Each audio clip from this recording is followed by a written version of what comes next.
Hi friends, இன்றைக்கி நம்ம இந்த ட்ராமாவோட அடுத்த எபிசோட் தான் பார்க்க போகிறோம். ஸோ லாஸ்ட் எபிசோடில் இதை வரை பார்த்துருந்தோம் அப்படின்னா, ஹீரோயினுக்கு வந்துட்டு எல்லா விஷயங்களுமே ஞாபகம் வந்திருக்கும். ஸோ அவள் பார்த்திங்கன்னா அந்த காட்டுக்குள்ளே தான் சுற்றிட்டு இருக்கா, ஒரு மாதிரி ஒரு இடத்துல உட்காந்துட்டு இருக்கா. ஹீரோ பார்த்திங்கன்னா அந்த சைடு வரான், ஆனால் அவள் இங்கே உட்காந்துருக்கா அப்படின்ற விஷயங்களை பார்க்கல. அவன் பார்த்திங்கன்னா அந்த சைடு போயிடுறான். இவளுக்கு பார்த்திங்கன்னா ரொம்பவே கஷ்டமாக இருக்குது. என் மேலே தான் எல்லா தப்புமே இருக்குது. அப்படி இருந்துமே நீங்கள் என் கூட இருக்கணும், என்னை வந்துட்டு பார்த்துக்கணும்னு ஏன் நினைக்கிறீங்க? ஏன் இந்த அளவுக்கு முட்டாளாக இருக்கீங்க? உங்களோட லவ்வுக்கு நான் ஒருத்தான ஆளே கிடையாது அப்படின்ட்டு அவள் பயங்கரமாக ஃபீல் பண்ணி அழுதுட்டுருக்கா. இந்த சைட் பார்த்தீங்கன்னா எல்லாருமே கொஞ்சம் டென்ஷனோடு இருக்காங்க. அப்போ இந்த பாட்டிமா ரொம்ப கடுப்பாகி கத்திட்டு இருக்கு. இன்றைக்கி தான் ஃபஸ்ட்டு டே ஷூட்டிங்கு, ஆனால் அவள் இப்படி இங்கேருந்து ஓடலாமா அப்படின்னு. அந்த நேரம் பார்த்தீங்கன்னா ஜின்னும் டூராவோட அம்மாவும் வந்துட்டுருக்காங்க. ஸோ அந்த ஹெட் வந்து கேட்குறாரு, என்னாச்சு, நீங்கள் ஹீரோனை கண்டுபிடிச்சிங்களா அப்படின்னு. இல்லை கண்டுபிடிக்கல அப்படின்னு. பாட்டிமா பார்த்தீங்கன்னா கடுப்பாயிட்டு இருக்காங்க. அப்புறம் எதுக்குடா நீங்கள் வந்த அப்படின்னு. என்னோட கால் வந்து லைட்டாக அடிபட்டுருச்சு, அதனால தான் நான் ரிட்டன் வந்துட்டேன். போலீஸ் எல்லாத்துக்குமே கால் பண்ணிட்டேன், ஒன்றும் கவலைப்படாதீங்க, அவங்க கண்டுபிடிச்சிருவாங்க, வாங்க நம்ம வீட்டுக்கு போகலாம் அப்படின்ற மாதிரி கூப்பிடுறான். பாட்டிக்கு பார்த்தீங்கன்னா செம்ம டென்ஷன் ஆகிட்டுருக்கு. ஏண்டா எப்பட்றா அந்த மாதிரி பேசுவேன், என் பேத்தி இல்லாமல் நான் இங்கேருந்து வரவே மாட்டேன் அப்படின்ட்டு அவங்க ஒரு மாதிரி அழுகுறாங்க. ஸோ ஹீரோட அம்மாவுக்குமே ரொம்ப கஷ்டமாக இருக்கா. அவங்களும் போய் சமாதானப்படுத்திட்டு இருக்காங்களா. திடீர்னு பார்த்தீங்கன்னா இந்த அம்மா பாட ஆரம்பிச்சிருது. டூராவோட அம்மா பார்த்தீங்கன்னா இருக்கிற டென்ஷனில் இது வேற அப்படின்னு ரொம்பவே சகிச்சுக்கிறாங்க.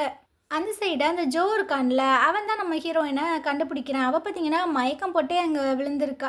ஸோ ஹீரோவும் அந்த சைடு வர அவன் வந்துட்டு கூப்பிட்றாங்க, வாங்க இங்கே தான் இருக்கா ஹீரோயின் அப்படின்னு. ஒரு வழியாக இவ்வளோ பார்த்தீங்கன்னா ஹாஸ்பிட்டலில் சேர்த்துட்றாங்க. அப்போது ஜின்னு பார்த்தீங்கன்னா சொல்லிகிட்டு இருக்கான், நீயே இன்னும் இங்கே இருந்துகிட்ருக்க, இங்கேருந்து கிளம்பு அப்படின்ட்டு. இவன் என்னோட ட்ராமாவில் நடிக்கிறா. ஸோ எனக்கு அந்த பொறுப்பு இருக்குது, நான் அவளை பார்த்துக்கணும் அப்படின்னு. அதெல்லாம் ஒன்றும் அவசியம் இல்லை, ஃபஸ்ட்டு நீங்கள் வந்து கிளம்பு அப்படின்ற மாதிரி ரொம்ப ரூடாக பேசிகிட்டு இருக்கான். ஸோ டூராவோட அம்மா பார்த்தீங்கன்னா நீங்கள் எல்லாருமே கிளம்புங்க, அவள் வந்துட்டு கொஞ்சம் ரெஸ்ட் எடுக்கட்டும் அப்படி. அதனால் ஹீரோவும் அந்த அசிஸ்டன்ட் பொண்ணும் அங்கேருந்து போகிறாங்களா. ஜின்னு பார்த்தீங்கன்னா அப்படியே மரம் மாதிரி நின்றுட்டுருக்கான். நீ ஏன் நீ போகாமல் இருக்க, போய்த்தல அப்படின்னு. நான் ஏன் போகணும், நான் அவளோட பாய் ஃப்ரெண்ட் ஆச்சு. ஆமாம் பெரிய இந்த பாய் ஃப்ரெண்டு, அதான் அவளை காப்பாற்றாமல் நீ வந்து சாக்கு சொல்லிட்டு வந்துட்டியோ, போடா முதல்ல அப்படின்னு. இவன் பார்த்தீங்கன்னா கடுப்பாயிட்டு இருக்கான். அதான் சொன்னேன்ல என் காலில் அடிபட்டுச்சு அப்படின்னு. இங்கே பாரு உன் மூஞ்ச பார்க்க கூட விரும்பலை, ஃபஸ்ட்டு இங்கேருந்து போ அப்படின்னு. அவனை அடித்து விரட்டாத குறைக்கு தான் பாட்டிமா பற்றி விடுது. இதுக்கப்புறம் ஹீரோனை பார்த்தீங்கன்னா அப்படியே ஒரு மாதிரி பாவமாக பார்க்கும்போது அவளுமே லைட்டாக கண் முழிக்கிறா. பாட்டிமா வந்து கேட்குறாங்க, உனக்கு நான் யாருன்னு தெரியுதா, அடையாளம் தெரியுதா அப்படின்னு. ஸோ அப்படியே திரும்பி இந்த சைட் பார்க்குறா, நான் தான் உன்னோட அம்மா அப்படின்னு. இந்த மொகரக்கட்டையை பார்த்தோன்னே இவளுக்கு பார்த்தீங்கன்னா பாஸ்டில் நடந்த எல்லா விஷயம் ஞாபகம் வருது. டூரா சின்ன பிள்ளையாக இருக்கும்போது அந்த நைட் கிளப்புக்கு வந்துட்டு ரொம்பவே கட்டாயப்படுத்தி கூட்டு போயிருந்துருக்கோம்ல, அந்த விஷயம். அப்புறம் எல்லா ப்ராப்பர்ட்டிஸ் எல்லாம் இழந்ததுக்கு அப்புறம் நீ சின்ன போயிட்டு டேட் பண்ண, அவன் கண்டிப்பாக காசு கொடுப்பான், நீ அவனோட போ அப்படின்ற மாதிரி சொல்லியிருக்கோம்ல, அந்த விஷயம். அதுக்கப்புறம் நீ நியூட் ஃபோட்டோ ஷூட்டெல்லாம் எடுத்துக்கோ, அது மூலமாக நம்மளுக்கு காசு வரும், நம்ம வீடெல்லாம் வாங்கிக்கரலாம், அது வந்துட்டு ஒரு ஆர்ட் மாதிரி அப்படின்ற மாதிரிலாம் சொல்லியிருக்கோம்ல, அந்த விஷயம் எல்லாம் ஞாபகம் வருது. பார்த்தீங்கன்னா அப்படியே கடுப்பாகி அவன் அம்மா பார்த்து கத்திக்கிட்டே இருக்கா. ஸோ இவங்களுக்கும் என்ன பண்ணுறதுன்னு தெரில. நான் போய் டாக்டரை கூப்பிட்டு வரேன், என்ன டாக்டரை கூப்பிட்றதுக்காக போயிடுது. பாட்டிமாவுக்கு பார்த்தீங்கன்னா என்ன பண்ணுறதுன்னு தெரில. ஸோ ஒன்றும் இல்லை அப்படின்ற மாதிரி சொல்லிட்டு இருக்கும்போதே அவள் பார்த்தீங்கன்னா அப்படியே ஹக் பண்ணிக்கிறா. அந்த இடத்துக்கு டூசனும் டூசிக்குமே வந்துட்டுருக்கா. இவளும் ரெண்டு பேர்த்தையும் ஒரு மாதிரி பார்க்குறா. டூசிக்கு பார்த்தீங்கன்னா டூராவோட அண்ணா, டூசன் வந்துட்டு தம்பி. ஸோ அவள் அப்படியே பார்க்குறா, டூசன் ஒப்பா வந்துட்டிங்களா அப்படின்னு. டூசன் பார்த்தீங்கன்னா பயந்து போய் அவளை அப்படியே ஹக் பண்ணிக்கிறா. என்னக்கா ஆச்சு, உனக்கு ஒன்றும் இல்லை அப்படின்னு. அவள் பார்த்தீங்கன்னா ரொம்பவே ஒரு மாதிரி பதறி தான் அழுதுட்டுருக்கா. இந்த சைடை ஹீரோவை கட்டுறாங்க. ஸோ இவனுக்கு பார்த்தீங்கன்னா ஒரு மாதிரியாகவே இருக்குது. ஹீரோயினுக்கு எதுவும் ஞாபகம் வந்திருக்குமோ, அதனால தான் அவன் இந்த மாதிரி அழுகிறாளோ அப்படின்ட்டு ஹாஸ்பிட்டல் வந்து கேட்குறான் அவளுக்கு என்னாச்சு அப்படின்னு. அவங்க கண் முழிச்சிட்டாங்க, இப்போ ஓகே தான் அப்படின்ற மாதிரி சொல்கிறாங்க. அப்போ தான் இவனுக்கு கொஞ்சம் நிம்மதியாகவே இருக்குது. இந்த சைடு நம்ம டூராவை காட்டுறாங்க. ஸோ இவன் வந்துட்டு கொஞ்சம் காம் ஆகிட்டா போல் அப்படியே கண்ணை முழிச்சு பார்க்குறா. எல்லாருமே அங்கே தான் நின்றுட்டுருக்காங்க. இவன் வந்து சொல்லிகிட்டு இருக்கான், நான் நல்லா தான் இருக்கேன், என் பாட்டிமாவை தவிர எல்லாருமே வீட்டுக்கு போங்க, எல்லோரும் போய் ரெஸ்ட் எடுங்க அப்படின்னு. ஸோ அந்த அம்மா ரொம்ப நல்லவ மாதிரி பேசிகிட்டு இருக்கு. உன்னை இங்கே விட்டுட்டு நாங்கள் எப்படி போகிறது, நான் தான் சொல்கிறேன்ல நான் நல்லா தான் இருக்கேன், எல்லோரும் இங்கேருந்து போங்க அப்படின்னு ஒரு மாதிரி சொல்லிகிட்டு இருக்கு. எல்லாருமே அங்கேருந்து போயிடறாங்க. ஸோ பாட்டிமா வந்து கேட்குறாங்க, உனக்கு என்னதாம்மா ஆச்சு, ஏமா அந்த மாதிரி நடந்துக்கிட்ட அப்படின்னு. அது ஒன்றும் இல்லை பாட்டி, ஏதாவது டிப்ரெஷனாக இருக்கும் அப்படின்னு. இல்லைம்மா, இதுக்கு முன்னாடி உனக்கு சர்ஜரிலாம் நடந்துச்சுல்ல, அதோட சைடு எஃபெக்ட்னு தான் நினைக்கிறேன் அப்படின்ட்டு அந்த அம்மா கட்டி பிடிச்சிக்குது. ஸோ இவளுக்கு பார்த்தீங்கன்னா ரொம்ப கஷ்டமாக இருக்குது. இப்போதைக்கு நீங்கள் மட்டும்தான் எனக்கு இருக்கீங்க அப்படின்னு. அப்படியே நைட்டு போல் காட்டுறாங்க. ரெண்டு பேருமே அந்த பெட்டில் தான் தூங்கிட்டு இருக்காங்க. இவன் வந்து சொல்லிகிட்டு இருக்கா, என்னோடய அம்மா எனக்கு என்னெல்லாம் பண்ணாங்க அப்படின்ற விஷயங்கள் ஞாபகம் வந்துருச்சு. அவங்க உண்மைக்குமே என்னோட அம்மா தானா? என்னை ஏன் அந்த மாதிரி ட்ரீட் பண்ணாங்க? இவ ரொம்பவே வந்துட்டு ஃபீல் பண்ணுற மாதிரி தான் தெரியுது. மறுநாள் காலையில் பார்த்தீங்கன்னா நம்ம ஹீரோயின் வந்துட்டு அவளோட திங்ஸ் எல்லாத்தையுமே பேக் பண்ணிகிட்டு இருக்கா. இந்த அம்மாவுக்கு ஒன்றும் புரியல, இப்போ நீ எதுக்கு இந்த மாதிரி பண்ணிகிட்ருக்க அப்படின்னு. இங்கே பாருங்கள், என் பாட்டிமா வந்து உங்களோட ஸ்டே பண்ணுறது ரொம்பவே கஷ்டமாக இருக்குது, அதனால் நான் வந்துட்டு அவங்களோட வேறு ஒரு ரூமுக்கு போகிறேன் அப்படின்னு. அதெல்லாம் முடியாது, இந்த மாதிரிலாம் நீ பண்ணக்கூடாது, நான் அதுக்கு அலோவே பண்ண மாட்டேன், இப்போ தான் நம்ம ஒன்றா சேர்ந்துருக்கோம் அப்படி இப்படின்ட்டு. இங்கே பாருங்கள், எனக்கு எந்த ஒரு விஷயமே ஞாபகம் வரல, நீங்கள் என்னோடய அம்மா தானா அப்படின்றதே எனக்கு டவுட்டாக தான் இருக்குது. இந்த மெமரிஸ் எல்லாமே ஞாபகம் வந்ததுக்கப்புறம் இந்த பாசத்தை காட்டுங்க அப்படின்ட்டு அவள் பார்த்தீங்கன்னா திங்ஸ் எல்லாம் எடுத்துகிட்டு போக போகிறா. இது விடவே மாட்டுது. டூசிக் பார்த்தீங்கன்னா அவங்க அம்மாவை பிடிச்சிக்கிறான். விடுங்களேன், அவள் இங்கேருந்து போகட்டுமே அப்படின்னு. டேய், என்னடா நீ அவளை எதுவுமே தடுக்காமல் அமைதியாக இருந்துகிட்ருக்க, எனக்கு ஒன்றுமே புரியலையே அப்படின்னு. அவளுக்கு எந்த ஒரு ஞாபகமே இன்னி வரல. அவளுக்கு ரொம்பவே அன்கம்ஃபர்டபுளாக ஃபீல் ஆகுது, அதனால தானே போகிறா, விடுங்க அப்படின்னு. ஆனால் இது பார்த்தீங்கன்னா அங்கேருந்து ஓடி வந்துட்டுருக்கு. அப்போ தான் டூசிக் வந்து ஒரு விஷயத்த யோசிச்சு பார்க்குறான். ஹாஸ்பிட்டல்லே டூரா வந்து சொல்லியிருந்திருப்பான், நான் இங்கேருந்து போகிறேன், எனக்கு கொஞ்சம் புரிஞ்சுக்கோங்க அப்படின்னு. ஸோ அதனால தான் இவனுமே பெருசாக தடுக்கலை போல், அப்படியே வெளியே வந்துட்டுருக்கான். எதுக்கு இந்த மாதிரி கத்திட்டு இருக்கா, அவளோட ஃபீலிங்ஸையும் கொஞ்சம் புரிஞ்சுக்கவே அப்படின்னு. டே, அவ நம்மள எல்லாத்தையும் விட்டுட்டு போறாடா. தனியாக அவள் வீடு எடுத்து இருக்கிறதுக்கு அவளுக்கு எப்படி காசெல்லாம் வந்துச்சு? அப்போ அவள் தனியாக காசெல்லாம் சம்பாதிக்கிறா, அதனால தான் நம்மளை விட்டுட்டு போகிறா அப்படி இப்படின்னு லூசுத்தனமாக பேசிகிட்டு இருக்காதப்ப அப்படின்ட்டு அவன் கடுப்பாகி அங்கேருந்து போயிட்டுருக்கான். இந்த சைடு ஹீரோயினும் பாட்டியும் பார்த்தீங்கன்னா ஒரு வீட்டுக்கு தான் வந்திருக்காங்க. ஸோ ஹீரோயின் வந்து சொல்லிட்டு இருக்கா, நான் நல்லா சம்பாரிச்சு உங்ககிட்ட அந்த காசை கொடுத்துட்றேன், நீங்கள் ஒன்றும் கவலைப்படாதீங்க அப்படின்னு. என்ன பேசிகிட்டு இருக்க? என்னோட காசு உன்னோட காசு மாதிரி தான். ஸோ இதெல்லாம் சொல்லாத, எனக்கு ஒரே ஒரு விஷயம் மட்டும்தான், நீ ஹாப்பியாக இருக்கணும், உன்னை ஹாப்பியாக நான் பார்க்கணும், அது மட்டுமே எனக்கு போதும் அப்படின்ட்டு. ஸோ ஹீரோயின் பார்த்தீங்கன்னா ஒரு மாதிரி அப்படியே கண் கலங்கி பார்த்துட்ருக்கா. தன்னை பெற்றது வந்துட்டு நம்மளை வச்சு காசெல்லாம் சம்பாதிக்குது, ஆனால் நமக்கு உங்களுக்கு சம்மந்தமே இல்லை, ஆனால் அவங்க நம்ம மேலே இவ்வளோ கேரிங்காக இருக்காங்க அப்படின்னு. அந்த பாட்டிமா பார்த்தீங்கன்னா திடீர்னு பாட்டெல்லாம் பாடிட்டுருக்கு. அவள் பார்த்து ஒரு மாதிரி ஃபீல் ஆகி அழுதுட்ருக்கா. எனக்குன்னு இருக்கிறது நீ மட்டும்தான் பாட்டி, ஸோ நீ வந்துட்டு ரொம்ப நல்லபடியாக இருக்கணும், என் கூட கடைசி வரைக்கும் இருக்கணும் அப்படின்ட்டு பயங்கரமாக ஃபீல் பண்ணி அழுகிறா. உன்னை நான் எப்போவுமே கைவிட மாட்டேன் அப்படின்ற மாதிரி நினைக்கிறா. இந்த சைடு நம்ம மேரி பார்த்தீங்கன்னா டூசரை நிற்க வச்சு கேட்டுட்ருக்கா. டே, நீனா ஒரு பையன் தானாடா, ஒரு பொண்ணு, நானே வந்து உங்ககிட்ட எனக்கு ஒன்று பிடிச்சிருக்குன்றேன், ஆனால் நீ என்ன எந்த ஒரு பதிலுமே சொல்லாமல் இருக்க அப்படின்னு. ஸோ இவன் பார்த்தீங்கன்னா அப்படியே ஒரு மாதிரி பார்க்குறான். அப்போது எனக்கு ஆக்சிடெண்ட் ஆயிடுச்சு, நான் ரொம்பவே இம்மெச்சூராக நடந்துக்க, அதனால தான் உனக்கு என்னை பிடிக்கலையா அப்படின்னு. இல்லை இல்லை, அப்படிலாம் இல்லை, எனக்குமே உன்னை பிடிக்கும், ஆனால் என்னோடய ஃபேமிலி இப்போ இருக்கிற சிச்சுவேஷன், அப்புறம் நான் ஃபினான்ஷியலாக ரொம்பவே டவுனில் இருக்கேன்.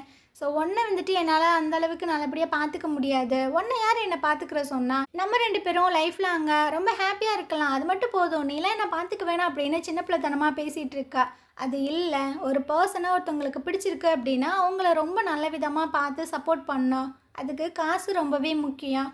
ஸோ நான் வந்துட்டு கொஞ்சம் செட்டில் ஆகிக்கிறேன், அப்போது நான் வேணா எங்கள் அம்மாட்ட சொல்லி உன்னோட சேலரியை டபுள் ஆக்கவா அப்படின்ற மாதிரி கேட்குறா. ஐயோ, அந்த மாதிரி இல்லைம்மா, சொன்னால் புரிஞ்சுக்கோ.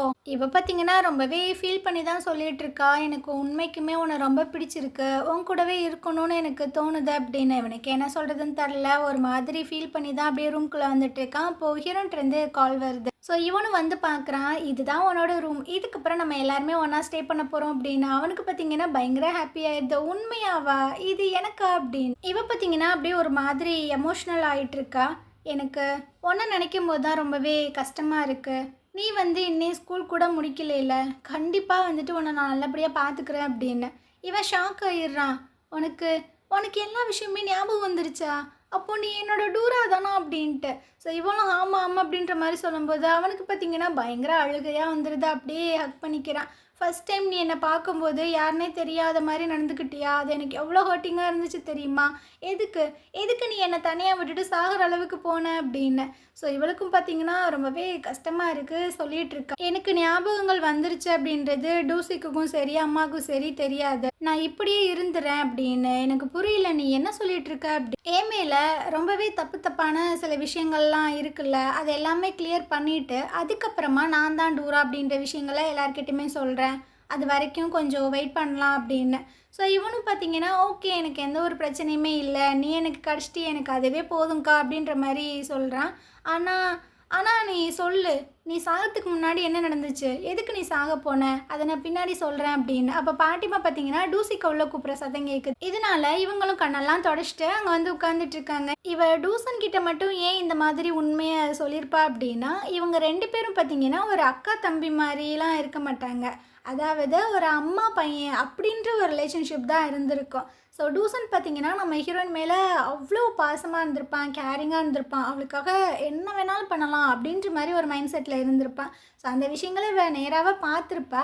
டூசிக்கு ஒன்றும் கெட்ட பையன் கிடையாது. ஆனால் ஒரு சில டைமில் வந்துட்டு அவங்க அம்மா மேலே பாவப்படுவான், அவங்க அம்மா பண்ணுற விஷயத்துக்கு கொஞ்சம் சப்போர்ட் பண்ணுவான்.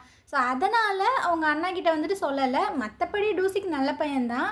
இதுக்கப்புறமா டூராவோட அம்மாவை காட்டுறாங்க. இது பார்த்தீங்கன்னா அந்த ஜோக்கு கால் பண்ணி எனக்கு கொஞ்சம் காசு தேவைப்படுது, அவள் இப்போ ஒரு ஆட் ஷூட் வந்து நடிச்சு கொடுத்தால, அதுக்கான காசு கொடு அப்படின்னு. அதை நான் ஹீரோனோட அக்கௌண்ட்டுக்கே அமுச்சு விட்டேனே அப்படின்னு. எது, அவளோட அக்கௌண்ட்டுக்கு அமுச்சு விட்டியா? நீ எனக்கு தானே சென்ட் பண்ணணும். இல்லை, அவள் தான் கேட்டா, ஸோ அதை பற்றி நீங்கள் பேசிக்கோங்க அப்படின்னு. என்ன சொல்லிட்டு இருக்கு அப்படின்னு இதுக்கு ஒன்றுமே புரியலை. ஃபோனை கட் பண்ணிவிட்டு புலம்பிட்டுருக்கு. இவன் எதுக்கு இந்த மாதிரிலாம் பண்ணுறா, நான் தானே அவளோட காசெல்லாம் மேனேஜ் பண்ணிகிட்டு இருந்தேன் அப்படின்னு. இந்த சைடாக ஹீரோவை கட்டுறாங்க. இவனுக்கு பார்த்தீங்கன்னா ஒரு மாதிரி குழப்பமாகவே இருக்கு. ஒரு வேளை ஹீரோனுக்கு ஏதாவது ஞாபகம் வந்திருக்குமோ, அதனால தான் அவன் இந்த மாதிரி ரியாக்ட் பண்ணுறாளோ. ஏன்னா ஷூட்டிங் நடந்த அந்த ஸ்பாட்டு பார்த்தீங்கன்னா ஜின்னு வந்துட்டு நம்ம ஹீரோயினை தனியாக ஒரு வீட்டுக்கு கூப்பிட்டு போயிருந்துருப்பான்ல. ஸோ என்னை லவ் பண்ணுன்னு டார்ச்சர்லாம் பண்ணியிருந்திருப்பான்ல, அந்த வீடுமே பக்கத்தில் தான் இருந்திருக்கும் போல். ஒரு வேளை அதனால எதுவும் ஞாபகம் வந்திருக்குமோ, அப்படி என்ன தான் அங்கே நடந்திருக்கும், இதை பற்றி நம்ம ஹீரோன்ட்ட கேட்கணும்னு சொல்லிட்டு அவளோட வீட்டுக்கு முன்னாடி நின்று தான் கால் பண்ணிகிட்டு இருக்கான். அவள் பார்த்தீங்கன்னா நான் அங்கேருந்து மூவ் ஆகிட்டேன் அப்படின்ற மாதிரி சொல்கிறேன். அவனுக்கு ஒன்றும் புரியல. ஸோ அந்த புது அட்ரஸ்க்கு தான் வரான். கேட்குறான், உனக்கு ஏதாவது ஞாபகம் வந்துச்சா, ஏன் சடனாக அந்த மாதிரி நடந்துக்கிட்ட, எதுக்கு இப்போ வீடெல்லாம் ஷிஃப்ட் பண்ணேன் அப்படின்னு. அது எங்களுக்கு கொஞ்சம் அன்கம்ஃபர்டபுளாக இருக்குது, நான் இன்றைக்கி ரொம்பவே டைம் எல்லாம் வேஸ்ட் பண்ணிட்டேன்ல அப்படின்ற மாதிரி அவள் சொல்லிட்டுருக்கா. அதெல்லாம் ஒன்றும் இல்லை அப்படின்னு அவன் அதை பற்றி பேசிகிட்டு இருக்கும்போது இவ ஹீரோவையே ஒரு மாதிரி பார்க்குறா. இதுக்கு முன்னாடி ஹீரோ வந்து சொல்லிட்டு இருந்திருப்பான்ல, நான் அன்றைக்கி உன் கூட இல்லாமல் இருந்ததை நினச்சி ஒரு நாளுமே நான் ரிக்ரெட் பண்ணிகிட்டு இருந்தேன் அப்படின்னு. அந்த விஷயங்கள் எல்லாத்தையுமே யோசிச்சு பார்க்குறா. ஒரு மாதிரி அழுகையே வந்துடுது. என்னாச்சு, ஏன் அழுகுற அப்படின்ற மாதிரி அவன் பதறி போய் கேட்குறான். அதெல்லாம் ஒன்றும் இல்லை, நீங்கள் சேஃபாக பார்த்துப்போங்க அப்படின்ட்டு இவ பார்த்தீங்கன்னா உள்ளே ஓடிடுறா. ஹீரோக்கும் ஒன்றும் புரியல. அவனும் அங்கேருந்து போனதுக்கப்புறம் ரிட்டன் வரா. நான் தான் எப்போவுமே தப்பு பண்ணிகிட்டே இருக்கேன், என்னோடய குடும்பம் தான் என்னை ரொம்பவே ஒரு இக்கட்டான சூழ்நிலையில் தள்ளுது, அந்த வெறுப்பை நான் வந்துட்டு தனியாக ஃபேஸ் பண்ணுறேன். ஆனால் நீங்களும் ஏன் வரீங்க, நீங்கள் ஏன் எப்போவுமே என் சைட்லே இருக்கணும்னு நினைக்கிறீங்க, ஒரு நாளும் ஏன் ஹர்ட் ஆகுறீங்க அப்படின்ட்டு இவன் ரொம்பவே ஹீரோவை நினச்சி ஃபீல் பண்ணுறா. இதுக்கப்புறமா அந்த டூராவோட அம்மாவை கட்டுறாங்க. இது நல்லா தூங்கிட்டு இருக்கு. அப்போது நம்ம டூசிக் பார்த்தீங்கன்னா அந்த பாட்டிமாவோட ட்ரெஸ்ஸு, ஹீரோனோட ட்ரெஸ் எல்லாம் கொஞ்சம் இருந்திருக்கும் போல். அதெல்லாம் பேக் பண்ணிகிட்டு இருக்கும்போது எந்திரிச்சிருது. ஆமாம், நீ ஏன் அவங்க ட்ரெஸ் எல்லாம் எடுத்துகிட்டு இருக்க, அப்போ அவன் எங்கே ஸ்டே பண்ணியிருக்கான்னு உனக்கு தெரியுமா, என்னை கூட்டு போன்னு டார்ச்சர் பண்ணிடுது. ஸோ அவனும் பார்த்தீங்கன்னா என்ன பண்ணுறதுன்னு தெரியாமல் கூட்டு வந்துடுறான். இதனால தான் டூசிக்கு கிட்ட அவன் எதுவுமே சொல்ல மாட்றா, இவன் இந்த மாதிரி பண்ணிடுவான் அப்படின்னு. ஸோ அவனும் என்னை மன்னிச்சிரு அப்படின்ற மாதிரிலாம் சொல்லும்போது இந்த கிளவி பார்த்தீங்கன்னா அப்படியே வீடெல்லாம் சுற்றி சுற்றி பார்த்துட்டு வருது. இங்கே 3 பெட்ரூம் இருக்குது, 2 டாய்லெட் இருக்குது, ஆனால் நீ எங்களெல்லாம் தனியாக விட்டுட்டு இந்த கிளவியோட வந்து ஸ்டே பண்ணியிருக்கீல, அது டூசனோட ரூமு, தேவையில்லாமல் பேசிகிட்டு இருக்காது அப்படின்னு அந்த பாட்டிமா வந்து சொல்லிட்டு இருக்கு. இது டூசனும் உங்கள் கூட இருக்கானா, அப்புறம் நீ என்னை மட்டும் விட்டுட்டு வந்த, நான் உன்னோட அம்மா தானே, நான் மட்டும் அந்த குட்டியோண்டு வீட்டில் எப்படி நான் தனியாக இருக்கிறது அப்படின்னு. ஸோ பாட்டிமா சொல்லிட்டுருக்கு, இந்த வீட்டுக்கு டெபாசிட் அமௌண்ட்டு நான் தான் கட்டியிருக்கேன். ஸோ நான் தான் இங்கே முடிவு பண்ணணும் யார் யார் இருக்கணும் இருக்கக்கூடாதுன்னு, நீ ஃபஸ்ட்டு இங்கேருந்து போ அப்படின்னு. ஹீரோயின் பார்த்தீங்கன்னா சொல்லிகிட்ருக்கா, வாங்க உங்கள் கூட கொஞ்சம் நான் பேசணும். இந்த லேடி பார்த்தீங்கன்னா ரொம்ப ஓவராக பேசிகிட்டு இருக்கு. பெத்த அம்மாவை தனியாக விட்டுட்டு யாருனே தெரியாத இந்த கிளவியோடு நீ சேர்ந்து ஒன்றா இருக்கியா அப்படின்னு. இங்கே பாருங்கள், அவங்க என்னோட பாட்டி, தப்பாக பேசாதீங்க அப்படின்னு. இங்கே பாரு, நீ டூராவாக இருக்கும்போது எல்லா விஷயங்களையுமே நீ என்கிட்ட கேட்டு தான் பண்ணுவ. நீ என்னை எவ்வளோ நல்லபடியாக பார்த்துருப்ப தெரியுமா, நான் உன்னை எப்படி தாங்கினேன்னு தெரியுமா, ஏன் இந்த மாதிரி பண்ணிகிட்ருக்க அப்படின்னு. இவ பார்த்தீங்கன்னா, ஆமாம் நீ பார்த்து கிழிச்ச லட்சணம் தான் எனக்கு தெரியுமே, எங்கே போய் விட்டேன்னு தான் எனக்கு தெரியுமே அப்படின்னு. உன்னோட மெமரி எல்லாமே வந்ததுக்கப்புறம் நீ ரெக்ரெட் பண்ணுவேன். ஸோ நம்ம எல்லோரும் ஒன்றா இருக்கலாம், சீக்கிரம் உன்னோட மெமரிலாம் வந்துடும் அப்படின்னு. இங்கே பாருங்கள், எனக்கு அந்த மெமரி எதுவுமே வரணும்னு தேவையே கிடையாது. நான் என் பாட்டிமா கூடயே இருந்துக்கிறேன், அவங்க மட்டும் என்னை கண்டுபிடிச்சி எனக்கு ஆப்ரேஷன் பண்ணி இந்த மாதிரி ஒரு லைஃப்பை கொடுக்கல அப்படின்னா நான் இங்கே இருந்திருக்கவே மாட்டேன் அப்படின்னு. சரி சரி ஓகே, உனக்கு பிடிச்ச மாதிரி நீ இருந்துக்கோ, ஆனால் ஜோ கிட்ட கால் பண்ணி உன்னோட காசு எல்லாத்தையுமே என்னோட அக்கௌண்ட்டுக்கு ட்ரான்ஸ்ஃபர் பண்ண சொல்லு, இதை மட்டும் பண்ண சொல்லு அப்படின்னு. எதுக்கு, நான் சம்பாதிக்கிற காசை உனக்கு எதுக்கு கொடுக்கணும் அப்படின்னு. ஏன்னா நான் உன்னோட அம்மா, நான் என்னமோ வெளியாள் மாதிரி பேசிகிட்டு இருக்கேன், நான் உன்னோட காசை மேனேஜ் பண்ணுறேன், நான் வந்துட்டு அடல்ட்டு, என்னோட காசை எப்படி மேனேஜ் பண்ணணும்னு எனக்கு தெரியும் அப்படின்னு. அந்த நேரம் பாட்டிமா பார்த்தீங்கன்னா உள்ளே வந்து தொடப்பக்கட்டை வச்சு அடிச்சுட்டு இருக்காங்க. ஏன்டி ஸ்டெப் மதர்ன்றதை காட்டுறியாடி, அவள் சம்பாதிக்கிற காசை நீ எதுக்கடி கேட்குற அப்படின்ட்டு அடித்து விரட்டி விட்டுருது. இதுக்கப்புறமா பாட்டிமா பார்த்தீங்கன்னா ஒரு அக்கௌண்ட் புக்கை தான் கொண்டு வந்து கொடுக்குறாங்க. இதில் வந்துட்டு அந்த ரெஸ்டாரண்ட்டு அப்புறம் லேண்டு வீடு எல்லாத்தையுமே விற்று காசெல்லாம் ரெடி பண்ணி வச்சுருக்கேன், ஸோ இதை நீ வச்சுக்க அப்படின்னு. இதை எதுக்கு என்கிட்ட கொடுக்குறீங்க, நீங்களே வச்சுக்கோங்க அப்படின்னு. இல்லைம்மா, எனக்கு வந்துட்டு கொஞ்சம் கொஞ்சமாக மறந்துட்டே வருது. ஒரு நாள் நான் யார் அப்படின்றத நானே மறந்துடுவேன். ஸோ அந்த டைம் இந்த அக்கௌண்ட்டை வந்துட்டு என் கையில் இருக்கும்போது நான் ஏதாவது குப்பையில் போட்டுருவேன். ஸோ நீ வச்சுக்கோ, நீ நல்ல விஷயத்துக்கு யூஸ் பண்ணு. அப்புறம் அந்த ஜின்னு பையன் இருக்கானே, அவனை வந்துட்டு நீ டேட் பண்ணுறது எனக்கு சுத்தமாக பிடிக்கல. உனக்கு அவனை பிடிக்கல அப்படின்றது எனக்கு நல்லாவே தெரியும். அவன்கிட்டேருந்து இந்த காசை வாங்கினதுனால தானே நீ அவனை டேட் பண்ணுற. ஸோ இந்த காசை வச்சு அவன்கிட்ட முதல்ல கொடுத்துரு, உனக்கு பிடிச்சால நீ டேட் பண்ண அப்படின்னு. அவளுக்கு பார்த்தீங்கன்னா பயங்கர அழுகையாக வந்துட்டுருக்கு. ஸோ ஏன்னா அவங்க அம்மா வந்து காசுக்காக இவளை யூஸ் பண்ணுறாங்க. ஆனால் அந்த பாட்டிம்மா ஃபுல்லாமே வந்து இவளுக்காகவே பண்ணிகிட்டு இருக்கா. அதனால் பயங்கரமாக ஃபீல் பண்ணி அழுதுகிட்டே இருக்கு. இந்த சைடு டூராவோட அம்மாவும் அந்த ஜின்னும் பார்த்தீங்கன்னா மீட் பண்ணி பேசிகிட்டு இருக்காங்க. ஆமாம், என்ன தான் ஆச்சு அப்படின்னு. ஸோ இதுவும் சொல்லிட்டு இருக்கா, அந்த கிளவியோட அவள் சேர்ந்து போயிட்டா அப்படின்னு. ஆமாம், நீங்கள் 2 பேரும் ஃபேமிலி கிடையாதுல்ல, அவள் போனனால உனக்கு என்ன பிரச்சனை அப்படின்னு. இதா எப்பரா அவங்ககிட்ட நான் அந்த உண்மையை சொல்லுவேன் அப்படின்ற மாதிரியே உட்காந்துட்டு இருக்கு. அந்த நேரம் ஹீரோன் பார்த்தீங்கன்னா மெசேஜ் பண்ணுறா ஜின்னுக்கு, உன்னோட அக்கௌண்ட் நம்பர் எல்லாமே சென்ட் பண்ணு, பாக்கி அமௌண்ட்டை நான் இப்போவே கொடுத்துட்றேன் அப்படின்னு. இதை பற்றி தான் சொல்லிட்டு இருக்கான். அந்த பேலன்ஸ் $3,00,000 அவள் கொடுக்குறேன்றா அப்படின்ட்டு போயிடுறான். எது $3,00,000? அவளுக்கு இப்படி கிடச்சிருக்கோம். ஒரு வேலை ஃபுல் பேமெண்ட் கொடுத்துருப்பாங்களோ, இல்லை வேறு ஏதாவது ஆர்ட் ஷூட் போயிருந்துருப்பா. அந்த ஜோக்கு கால் பண்ணி கேட்டுட்டு இருக்காங்க. அவன் எதுவுமே இல்லை அப்படின்ற மாதிரி சொல்கிறான். அப்புறம் எப்படி இதுக்கு இவ்வளோ அமௌண்ட் கிடச்சிருக்கோம் அப்படின்ட்டு ஒரே குழப்பமாக தான் இருக்குது.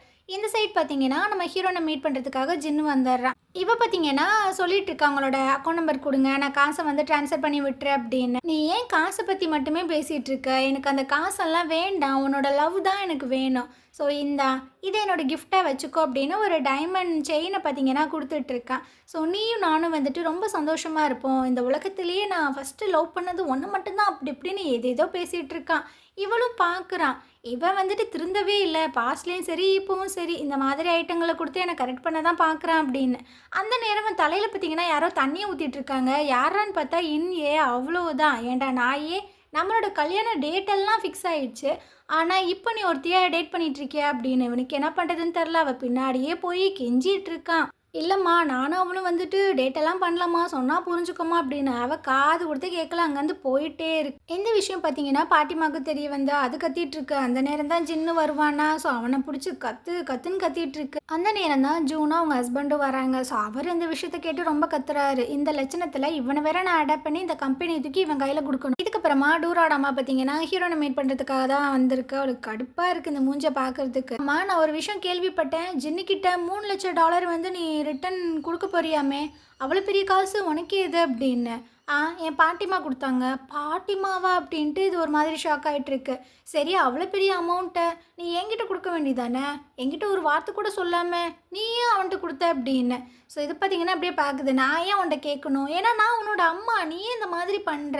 நான் ஒரு குட்டி ரூமில் வாழ்ந்துட்டுருக்கேன், ஆனால் நீ ரொம்ப பணக்கார மாதிரி ஒரு வசதியான ஃப்ளாட்டில் தானே வாழ்ந்துட்டுருக்க.